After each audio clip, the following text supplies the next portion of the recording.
The Primarchs are demigods and commanders of the battlefield, made by the Emperor to use their superhuman abilities to take back the galaxy for humanity, and they are all of that. But they also bicker and act like immature adults. What is it about them that makes them clash like that? I've always thought of them like larger-than-life Greek gods. Why? Because those gods were like the ancient Greeks, and like us, they were surprisingly human. They could be passionate and petty, jealous and angry. You might have heard of the fire of Prometheus and Pandora's box. In brief, the gods gave gifts, but Zeus didn't care for humans. Prometheus, a titan, did, so he stole fire from the gods and gave it to humanity. This lets them create fire to stay warm and begin to forge tools to shape metal, to make weapons, hammers for forging, etc. Zeus was annoyed and, in his rage, chained Prometheus to a rock and sent an eagle to eat his liver every day. 30 years later, he was released by Heracles. Or in the tale of Pandora, Zeus wants vengeance and orders the first human woman be made. Each god gave her a gift. Hermes provided cunning, for example. She was called Pandora, and Zeus gave her a jar with a warning not to open it. The brother of Prometheus had been warned not to take gifts from Zeus, but accepted Pandora. Pandora opened the jar and released all the evils upon the world. You can see some small parallels, the stealing of fire, as the Emperor did from the Chaos Gods, and jealousy and rivalry and revenge, etc. between those figures. Some things the Primarchs do to each other. We can take a few of the Primarchs and pinpoint their flaws that make them human, but also dangerous when they have as much power as they do. For Horus it would be ambition, Magnus pride, etc.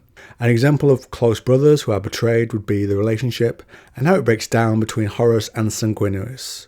They were close enough during the Great Crusade that Horus knew about the flaw of the Blood Angels, how a blood-drunk rage could take them over. Horus, after turning traitor on their emperor, sent the Blood Angels to Cygnus Prime, hoping their gene flaw could cause the angels to fall to chaos and join his side. This plot fails. It's after this Sanguinius becomes aware of his brother's true betrayal, and once Horus reaches Terra, he faces the Great Angel, who tries and fails to stop a chaos-ascended Horus and dies in the process. Other examples we have of the feuds between brothers would be the Lion and Russ, which started over a difference in tactics and led to a brawl, or the friction between Mortarion and Jagatai Khan, even before they were on opposite sides during the heresy. Why these conflicts and emotions when they should be focused on their father's great work to claim the galaxy as generals for humanity? Why didn't the Emperor make them more like robots, without feeling, echoing the early men of iron, more servants than emotional beings? Why not just have them use cold logic, like Perturabo perhaps? Sanguinius, in the end and the death, asks the Emperor a similar question, and we're going to go over that now for you. Sanguinius addresses the Emperor. Why do we suffer, knowing the trials and pain we would face? Why did you make us to suffer? The Emperor responds, because whatever we are, and whatever we do, we are, and we must always be human. That simple, Sanguinius asks. Speaking through his custodies, the Emperor says, suffering, pain, grief, they're all extremities of the human condition. It would have been too easy to shed those things, to excise them, to remove their messy and illogical mechanisms of emotional response, those non-verbal animal reactions of our early forms, freed from feeling, concern or care, unburdened by hurt and loss and sadness, coldly proofed against the galaxy, with a biological armour stronger than any ceramite plate. But that would have made them mere flesh machines, says Cleoton, as the Emperor continues, bloodlessly cold and driven only by instruction and intellect. But isn't rationality the very essence of your working? Sanguinius asked his father. Most certainly, Sanguinius tries to understand, asking you to strive for a balance.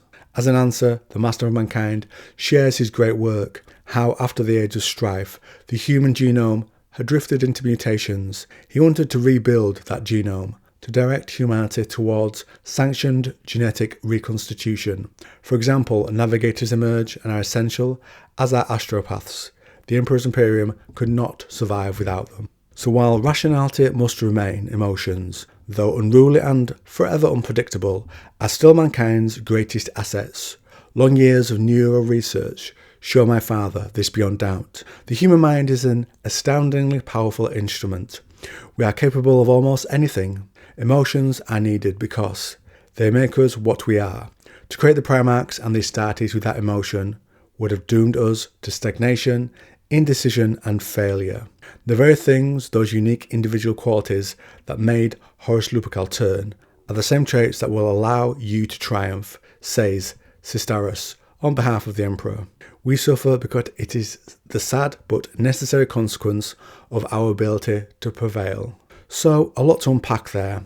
The Emperor speaks of his love for humanity and says, those he made must always be human.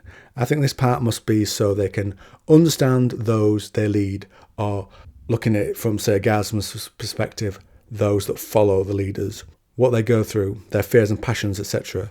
Because you must understand people to lead them properly, even enhanced humans like the Astartes. This also might link in with the High Lords of Terror running things, though perhaps this was more true before the re-emergence of the Primarch Roboute Guilliman. It's like the Emperor wanted humanity to run itself at some point, though I honestly can't imagine him ever stepping away. We also get the hint of the importance of how psychic abilities are tied to emotions, and how the Emperor wants them to emerge in humanity. He could not have removed them from his Primarch sons, who are likely partly made with warp magic, and the warp of course is tied to emotion. And the last line, we suffer because it is the sad but necessary consequence of our ability to prevail. Without challenging suffering and fear and anger to challenge us, there can be no overcoming them, because we fight hardest with our back against the wall and the night about to fall on our heads, because we want to live and can't let go.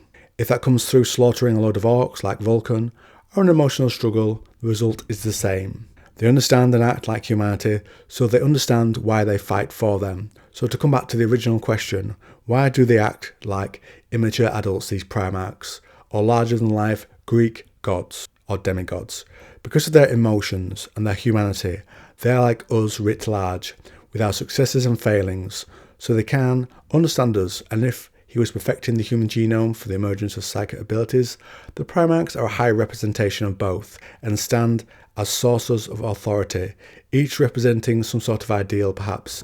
Opinions will vary, but you can look at someone like Magnus the Red and see he has a thirst for knowledge, a big ego that gets in the way as well, in the way of him seeing that he has issues, his own flaws, but he loves and has passion for history and knowledge, and using that knowledge to enlighten and educate and help people. So again, those flaws on either side. Or the incredible logistical mind of Roboute Guilliman. When he comes back, he reorganises, at least as much as he can, his father's empire, and organises forces to take back what has been lost to the Great Rift with his Indomitus crusade. But he also conspires with a demon to the point a member of the Grey Knights is disgusted, and allows Call more freedom than perhaps he should do, though that's debatable. So that's why. I always was very intrigued by the passage in the End of the Death. I think it was 2. So let me know what you think to the lore and my opinions. And if you like this video on 40k, why not try this one?